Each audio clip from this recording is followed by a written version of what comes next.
اور یہ کنفیوژن بڑھتی رہتی ہے، اور اگر بر وقت علاج نہ ہو تو وہ پھر کوما میں کنورٹ ہو سکتی ہے، یعنی مریض مکمل طور پہ بے ہوش ہو جاتا ہے اور ریسپانسو نہیں رہتا، جلد کا رنگ پیلا سا پڑ جاتا ہے اور تھوڑا چینج رہتا ہے۔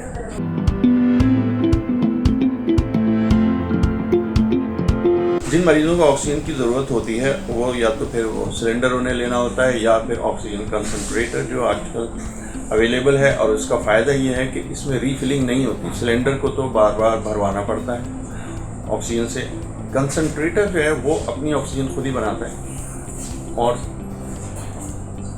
مریض کے ساتھ ہوتا ہے۔ اب تو چھوٹے کنسنٹریٹر بھی اویلیبل ہیں، تو کنسنٹریٹر اس لحاظ سے آپ کو فائنینشلی جو ہے وہ لو کاسٹ پڑتا ہے۔ سلنڈر روزانہ اگر بھروانا پڑے گا تو آپ دیکھ لیں ایک مہینے میں اس کا کتنے اخراجات ہو جائیں گے، جبکہ کنسنٹریٹر ایک دفعہ آپ خرید لیں تو وہ چلتا رہتا ہے، آکسیجن وہ بناتا رہتا ہے۔ دوسری آکسیجن کی سپلائی جو ہے سلنڈر اور کنسنٹریٹر کے علاوہ، ایک تو وینٹیلیٹر سے اگر مریض بہت شدید بیمار ہے اور وہ گھر میں نہیں مینیج ہو رہا، یا پھر NIV جسے کہتے ہیں سی پیپ اور بائی پیپ۔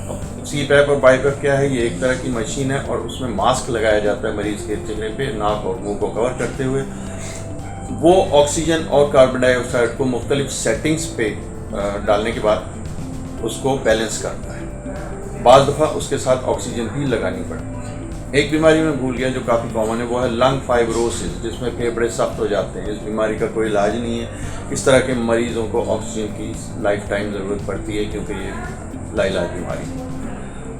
اب اس میں آکسیجن کے بارے میں مزید یہ کہ ڈیلیوری میتھڈز اور کیا کس طرح سے آپ دے سکتے ہیں، ماسک کے ذریعے دے سکتے ہیں، نیزل پرونگ سے نیزل کینولا وہ ذرا کمفرٹیبل ہے، ماسک سے تو منہ ذرا بند ہو جاتا ہے۔ اس کے علاوہ سی پیپ بائی پیپ میں نے بتایا کنٹینیوس، یہ اکوپمنٹ ہے جس کے ذریعے آکسیجن سپلائی کی جا سکتی ہے۔ ہاسپٹلس انکوبیٹر، چھوٹے چھوٹے بچوں کے لیے وہ انکوبیٹر ہوتا ہے آکسیجن کا۔ ہاسپٹل میں آکسیجن کی سپلائی ذرا مختلف طریقے سے ہوتی ہے، وہ لیکوڈ نائٹروجن ہے جو کہ ہاسپٹل میں پلانٹ ہوتا ہے، اس میں اسٹور کر دی جاتی ہے اور پھر پورے اسپتال میں اسے آکسیجن کو کنورٹ کر کے تقسیم کی جاتی ہے۔ آکسیجن کا فائدہ کیا ہے؟ یہ ان لوگوں کے لیے بہت ضروری ہے جن کی آکسیجن لیول کم ہوتی ہے۔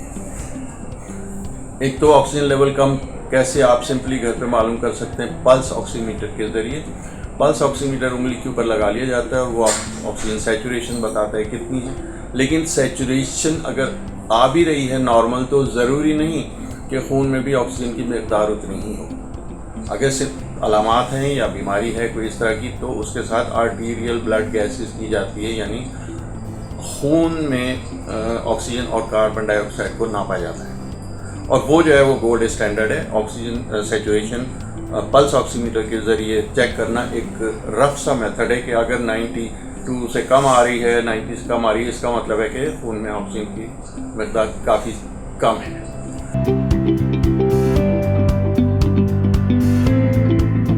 آکسیجن کے فوائد تو اپنی جگہ پر ہیں، ان لوگوں کے لیے ضروری ہے۔ بعض دفعہ ساری عمر آکسیجن دینی پڑتی ہے، بعض دفعہ جب وقت پہ ضرورت دینی پڑتی ہے۔ یہ اس پہ منحصر ہے کہ کیا بیماری ہے، پھیپھڑوں کی کیا صورتحال ہے، اور اس حساب سے اس کو آپ کا ڈاکٹر جو ہے وہ ایکسپرٹ وہ ڈیسائیڈ کرتا ہے کہ کتنی آکسیجن اور کب دینی ہے۔ جہاں آکسیجن کے فوائد اپنی جگہ پر ہیں کہ یہ اس سے ظاہر ہے کہ یہ لائف لائن ہے کہ اگر آکسیجن کی کمی سے جو علامات ہوتی ہیں وہ دور ہو جاتی ہیں، کمزوری دور ہو جاتی ہے، وہاں اس کے نقصانات بھی ہیں۔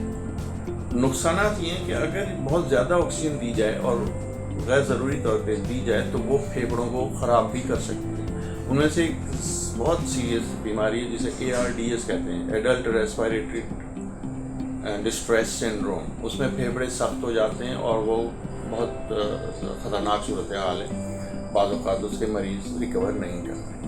COPD ذرا مختلف ہے، جو عام طور سے اسموکنگ ریلیٹڈ ہے، جس میں پھیپھڑے ڈیمیج ہو چکے ہوتے ہیں اور ان لوگوں کو جن میں آکسیجن کی ضرورت پڑتی ہے وہ پھر لائف ٹائم میں ساری عمر دینی پڑتی ہے۔ اسی طرح لنگ فائبروسس میں آکسیجن جو ہے وہ مستقل دینی پڑتی ہے، وہ ڈیپینڈ کرتا ہے کہ 16 گھنٹے دی جائے یا 24 گھنٹے دی جائے، ایک اس کو لیول مینٹین کیا جاتا ہے۔ لیکن اس طرح کے مریضوں میں جیسے سسٹک فائبروسس ہے یا برونکیکٹسس ہے، ان میں پھر ساری عمر مریض کو آکسیجن پر رہنا پڑتا ہے۔ اگر کاربن ڈائی آکسائڈ بڑھ رہی ہو یا آکسیجن صرف آکسیجن سے معاملہ بہتری کی طرف نہ جائے تو پھر سی پیپ اپلائی کیا جاتا ہے. اس میں یہ ہوتا ہے کہ پریشر کے ذریعے وہ آکسیجن دی جاتی ہے. جس میں نے آپ کو بتایا سی پیپ اور بائی پیپ اکوپمنٹ ہیں جس میں ٹائٹ ماسک ہوتا ہے جو مریض کی ناک پہ لگایا جاتا ہے. تو یہ اس کے بارے میں یہ سی پیپ اور بائی پیپ کا وہی ہے کہ یہ بھی بلڈ گیسز پر فیصلہ ہوتا ہے کہ کیا لگایا جائے.